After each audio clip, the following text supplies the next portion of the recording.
Hey guys, Colby here. Another video today. The update preview for the Accessory Ascension, right? The dungeon that is coming right next to the Sand Devil. You know, it's gonna be a difficult one for sure.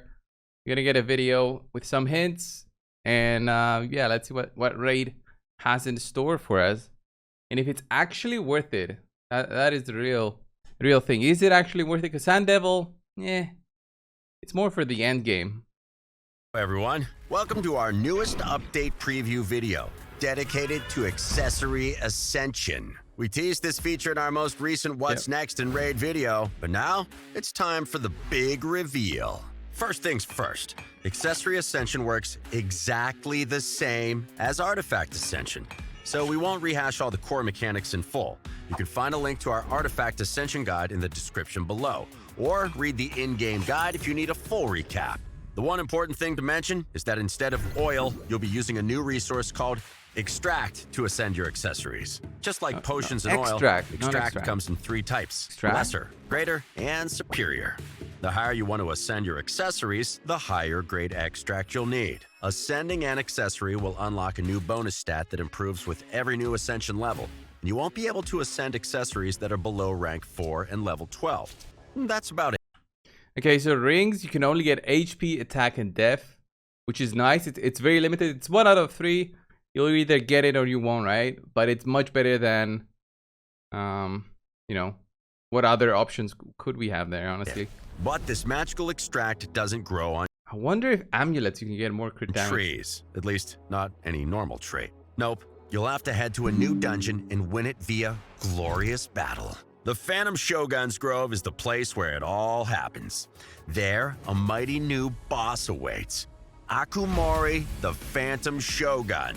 This ghostly daimyo is not playing around and has a couple tricks up his sleeves, including a new debuff and a special counter. But don't worry, we've got your back. Let's see how you can exercise the Phantom Shogun. Akumari's got quite the arsenal of impressive and complex skills that all tie into his unique mechanics. In order to understand them, we're going to start with his third skill, Forest of Spears. Attacks the enemy with the highest crit damage before attacking. Places a block passive skills on all enemies. This debuff cannot be removed, resisted, or blocked. Well, you're screwed there. Basically, if you've got a passive, you won't have a passive. After attacking places an enfeeble debuff on the target enemy for 3 turns, this debuff cannot be removed, resisted, or blocked. Fantastic. Love it. To cover the important basics, before unleashing any damage, Akumari first places a block passive skills debuff. Right, so this team specifically didn't have a block debuffs buff. But still, if it says it cannot be blocked, I'm guessing there's no reason on your entire party for 3 turns. What's worse, this debuff cannot be resisted and it's protected. Sorry, UDK, this isn't your fight. After that, what does UDK have to do? The unique, Akumari smacks your champion with the highest crit damage, and then places an irresistible and unblockable enfeeble debuff on them. What's that? A new debuff? Why, yes. Akumari brings to bear a brand new debuff called Enfeeble. Champions under this new debuff can only place weak hits. Not only does this drastically decrease your damage and mean you cannot place debuffs in most situations, but it also plays into another major mechanic that we'll discuss in a moment. Next up, let's look at Akumari's passive skills. The first one, Shroud of the Shogun, connects directly to the new enfeeble debuff we've just discussed. Akumari starts the battle with a special shade counter, and you're not going to want to let this thing tick up. The shade counter can be increased in the following ways. It increases by 8 stacks whenever one of your champions places a weak hit on Akumari. 8 stacks? By 5 stacks for every critical hit Akumari himself deals out, and by 2 stacks for every enfeeble debuff you cleanse from your team. Okay, so how does the boss crit you though? 2 stacks for every enfeeble debuff you cleanse.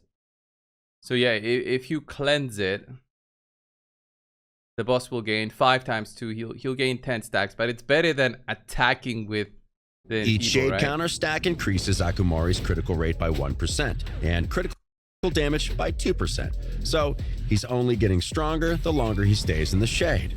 Last but not least, this Shroud of the Shogun passive also grants Akumari immunity to turn meter reduction effects and enfeeble. If you think you're going to slow this samurai from exacting his revenge, think again. Okay, so that has to be it with the shade counter. No more horrible surprises? Well, we'd hate to disappoint you, as Akumari's Shroud of the Shogun passive also gives him access to some pretty powerful immunities, if you let him gather his strength. At 10 shade counter stacks, Akumari gets full immunity to poison damage. At 20 stacks, HP burn and smite damage no longer bother him. When the counter reaches 30 stacks, skills that deal damage based on Akumari's max HP become irrelevant. That's right, that crazy, attacks like Cold Heart's Heartseeker and any of Akritzia's skills will deal no damage if the shade counter gets above 30. Finally. That's crazy. Oh yeah, there's more. When the shade counter hits 40 and above, Akumari will ignore 100% of the target's defense when attacking. Wow. And if he kills a champion, he will immediately attack the rest of your party with an AoE attack. When the Phantom Shogun throws shade, he really means it. As you can see, you'll definitely want to keep the shade counter low at all costs. Yeah, but so let's dive into how you can do just that. Yeah, okay. Thanks to Akumari's that was the Purge, next thing. The Shadow passive skill, Awakened champions can decrease the shade counter whenever they attack. The exact number... I mean, this is what I don't like. Why Awakened champions only, player? Why Awakened? It limits new players on this so much. I mean, I guess, yes, you want the whales to have like an advantage, right? But this makes it so much pay to win, really. So much pay. Even if the free to plays won't bother with it because it's just spending a lot of energy. So much pay to win. Stacks removed by an awakened champion depends on their awakening level. So, it's not like you can farm the 6-star. It's not like you'll have an event for the 6-star. There's a limited amount of 6-star champions I have, and most of them are either rare or epics. Okay, the legendary ones, nuts. And it's a year since Awakenings have been out. And I'm not a whale on them, but I have spent on just soulstones. Which champions with 1 awakening level will remove 1 stack per attack, while champions who are fully awakened will remove 6 shade counter stacks per skill. Given how powerful Akumari can become when his shade counter increases, I don't need to tell you how important it is to bring awakened champions to this fight, especially on the later stages. I mean, if the answer is just awakened champions, then... Whew. We've talked so much about Akumari's passives. Man. Let's get back to his actives. What I mean by my complaint is that there's no challenge here. It's just you either have it or you don't. If you don't, you're screwed. Skills. Unlike Forest of Spears, all of Akumari's other active skills will prioritize champions under an enfeebled debuff as their main target. Top tip, use the taunt buff to keep Akumari's attention away from your squishier champions under enfeeble. Scourge Sword. Attacks by enemy will prioritize attacking enemies under enfeeble. After attacking, removes all buffs, except the initial target, then applies debuff spread. 60% decreased defense debuff for 2 turns on all enemies that had an enfeeble debuff on them. Finally, if there's no enemies under enfeeble, places an enfeeble on the enemy the highest crit damage for 3 turns. The enfeeble debuff cannot be removed. Akumari's second skill is another brutal attack. Firstly, the Phantom Shogun targets 1 enemy. After he's smacked that champion, he'll then remove all buffs from your team, except from the initial target of the attack. As if that wasn't enough, Akumari will then spread the enfeebled debuff from the initial target to everyone else on your team. Remember, when Akumari uses his Forest of Spears skill, he places a protected enfeebled debuff, and he's looking to spread that debuff across your team with Scourge Sword. And because he's such a generous soul, Akumari will make sure that any champion who received an enfeebled debuff also gets a 60% decreased defense debuff for 2 turns. I know what you're thinking. What if there's no enfeebled debuff to spread? Well, Akumari will end his Scourge Sword attack by placing an unblockable and protected enfeebled debuff for 3 turns on the champion with the highest crit damage. He really wants you landing nothing but weak hits. Effectively, Akumari is looking to take your main damage dealer out of the picture with this attack. His is unblockable and protected. It means you cannot cleanse it, and it means you cannot block it. If you get hit with this, you can and absolutely should. You cannot cleanse it either. Cleanse enfeeble AS.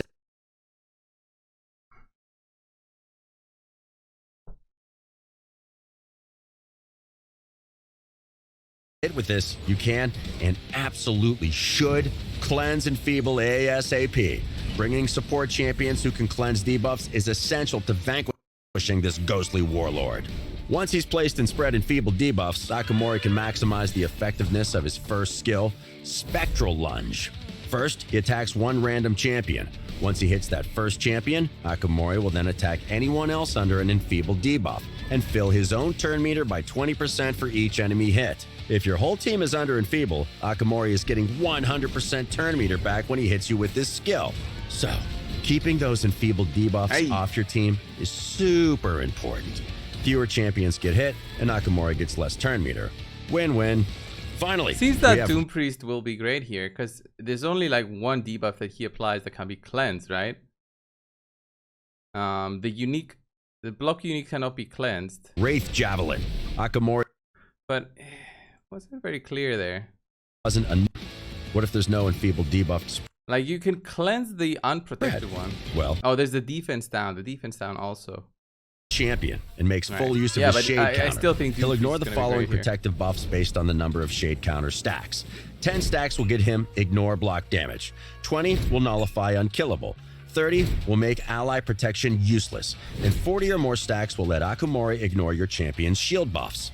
Remember how Akumari's shade counter also lets him ignore 100% of defense and boosts his crit rate and crit damage massively when up over 40 stacks?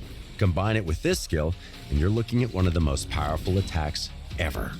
You do not want to come up against this attack with a 40 plus shade counter. You don't want to let him stack all the way, right? You're staring down the mighty Phantom Shogun. How do you even begin to fight him? Well, just have enough awakening. There's a couple tips to make your life a bit easier.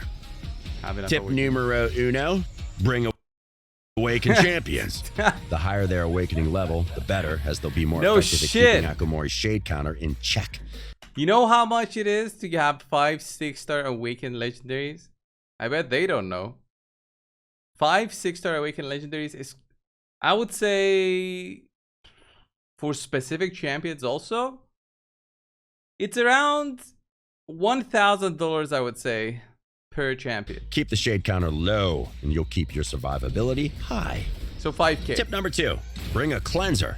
As you can see, leaving Enfeeble on your team is a bad idea. Yeah, cleansing Enfeeble may increase the shade counter by 2 stacks, but it's better than Akumari gaining 8 stacks when you're landing nothing but weak hits on him. Tip the 3rd, bring plenty of support. Akumari hits hard, so you'll want buffs and debuffs that are going to blunt his attacks and strengthen your defenses. Decreased critical rate is going to be a great friend here, not just in terms of limiting damage, but also limiting Akumari from gaining shade counter stacks with critical hits. Yeah, but he boosts his own crit rate, right? With the counter stacks. And then if he crits, he boosts that as well. So you'll need the, I would say, the improved version of the decreased crit rate. There's 2 versions, Tip 4, do not rely on powerful passive skills. Akumari can block passive skills almost indefinitely thanks to his Forest of Spears skill. Fast teams might counter this, but it's better to not rely on champions with powerful passives in the first place. So, yeah, right here he's using champions with passives, such as Mithrala and the Rabbit, right? The Rabbit loses like 100 speed because he doesn't have his passive, and Mithrala loses a ton of resistance, which already, I guess, is useless here. And finally, consider equipping your champions with Affinity Breaker artifacts. You're likely going to be landing weak hits thanks to Enfeeble, but having Affinity Breaker gives you a decent chance of changing them into critical hits instead. 50-50. And that's it. We hope you guys are as excited as we are to face off against Akumari, the Phantom Shogun. That's all we've got for this update preview.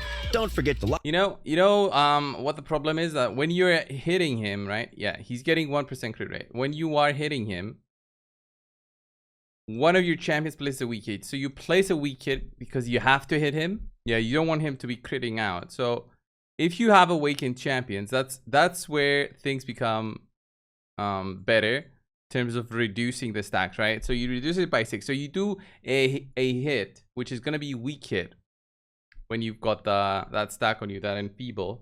You increase it by 8 and reduce it by 6, assuming you've got like a 6-star. But pretty interesting. I wonder, can you transfer debuffs on the boss? Can you transfer the Enfeeble debuff?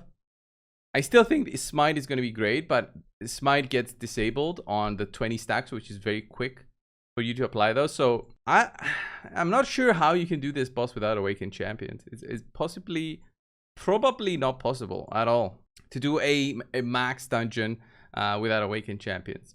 That's the unfortunate thing. But yeah, it's even worse than when we had the hard dungeons and we had like the discussions on whether the awakenings, you know, giving you that damage boost and damage reduction really play such of a big overall. They didn't really play such big role in beating, let's say, Dragon or Spider, but for Fire Knight, it really makes a difference having Awakened Champions. Anyway, guys, this was the video, the showcase of this new dungeon. What you guys think?